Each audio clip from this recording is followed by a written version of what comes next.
Bonjour, bienvenue dans cette leçon dans laquelle je vais essayer de vous expliquer l'un des concepts les plus importants de l'utilisation d'Excel, surtout dans les formules.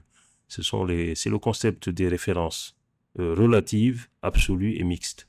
Donc, par défaut, en fait, les références de cellules sont utilisées dans les formules pour indiquer quelle cellule utiliser. Il existe trois types de références, relatives, absolues et mixtes. Leur comportement change lorsque vous copiez ou déplacez une formule dans une cellule.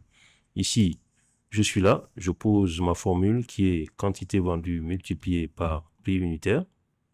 Donc, par défaut, lorsque je copie ma formule vers le bas, qu'est-ce que Excel fait? Il essaie d'adapter en fait la formule en fonction de la ligne sur laquelle elle se trouve. Vous voyez ici? Donc, voilà, je suis dans la ligne 8. Donc, qu'est-ce qu'il prend? Il prend les éléments de la même ligne et adapte la formule en conséquence. Donc, ça, c'est ce qu'on appelle la référence relative. Voilà, par défaut, c'est ça. Maintenant, en ce qui concerne ce deuxième exemple, nous avons le même exemple, un exemple où nous avons des quantités, un prix unitaire qui est le même pour l'ensemble des ventes. Donc, on suppose que c'est le même produit ici, peut-être. Donc, ici, ce que je vais faire pour avoir le montant, je vais faire 18 multiplié par 10. Je valide. Ce qui se passe, c'est quand j'essaie de copier la formule vers le bas, Excel va essayer de faire la même chose. Il va adapter la formule en fonction de la ligne sur laquelle il se trouve. Mais le problème, c'est que le prix unitaire, il est en train de bouger alors que nous ne voulons pas que le prix bouge. Nous voulons que le prix unitaire reste toujours sur la même ligne. Donc, ce que je vais faire, je reprends la même formule, mais cette fois-ci, je lui dis que la quantité multipliée par le prix, mais je veux que ça reste figé et pour cela, j'ajoute $ sur la colonne et $ sur la ligne. Ça, c'est pour dire que je ne veux pas que l'information change. Même si je copie la formule vers le bas, je veux que ça reste toujours figé. Effectivement, vous voyez, maintenant, la formule s'adapte. Ici, nous avons la quantité qui évolue parce que ça n'a pas été figé. Voilà, elle est relative. Mais par contre, ici, la valeur est absolue. La référence est absolue. Donc, c'est la raison pour laquelle nous avons la bonne formule. Ici, nous avons 17 multiplié par 10 et ça donne le bon résultat. Ça, c'est ce qu'on appelle la référence absolue. Maintenant, la référence mixte, en fait, c'est le mixage, c'est-à-dire le mélange des deux. Ici, nous avons un exemple un peu plus complexe. Nous avons deux produits, un produit A et un produit B, qui évoluent dans le temps de 2021 à 2024. En 2021, ces deux produits ont les prix suivants. 100 et 200 pour 100 pour le produit A et 200 pour le produit B.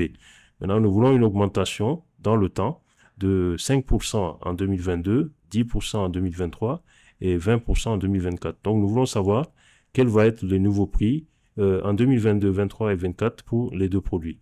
Pour cela, nous allons poser notre formule, toujours en utilisant, cette fois-ci, nous avons donc le prix en 2021 qui est de 100. Nous allons multiplier par l'augmentation qui est ici de 1,05 ici. Donc, je vais faire ça multiplié par C4. Si je valide et que j'essaie de copier ma formule vers la droite ici, il va y avoir un problème. Vous voyez ici, ce qui va se passer, c'est que Excel va utiliser les références relatives. Il va décaler à chaque fois d'une cellule. Et là, c'est pas bon. Nous voulons que le prix qui est de 100 ne bouge pas. Donc, quand je multiplie, le prix de 100 doit toujours rester égal. Parce qu'en 2023, vous voyez, il prend 105 au lieu de prendre 100. Donc ça, c'est un problème. Donc je ne veux pas que la colonne bouge. Donc je vais figer simplement la colonne dans ce premier exemple-là. Donc je vais ici figer la colonne en mettant un $. Je valide. Et là, si je reprends la copie vers la droite, ici, c'est bon. Sur la première ligne, le produit A, vous avez le bon résultat. Parce que vous voyez que quand je passe en 2023, c'est toujours les 100. Cette fois-ci, c'est multiplié par les 1,1, ce qui correspond au 10%. Donc, si je passe en 2024, ça reste figé parce que j'ai figé la colonne et c'est multiplié par les 1,20. Ça n'a pas été figé, ça c'est normal, c'est bon. Donc maintenant, si je copie la formule vers le bas, est-ce que c'est bon? Là, il y a un problème. Donc, je vais analyser. Si je double-clique, qu'est-ce qui se passe? 200, c'est bon. Mais il multiplie par quoi? Il descend. Il descend. Donc, il essaie toujours d'appliquer la référence relative. Il descend d'une ligne. Et ça, c'est pas bon. Donc, je ne veux pas que la ligne bouge. Donc, je vais figer la ligne ici dans ce cas-là. Donc, ce que je fais, je reviens sur ma formule du dessus toujours. Je double-clique. Et là, je vais figer cette fois-ci la ligne. Donc, j'ajoute un $ au niveau de la ligne. Donc, ce qui fait que ma formule, La même formule, si je la déplace vers la droite, elle sera valide. Et si je descends également, elle sera valable. Parce que j'ai utilisé les références mixtes dans ce cas. C'est vrai que cet exemple est un peu plus complexe, mais je pense qu'avec un peu d'exercice, vous allez comprendre. Voilà, donc ça c'est donc un exercice, un tuto sur lequel je tenais à vous expliquer les références relatives, absolues, mixtes. Voilà, il faudra essayer de reprendre cet exercice et je pense qu'en reprenant plusieurs fois, vous allez certainement comprendre.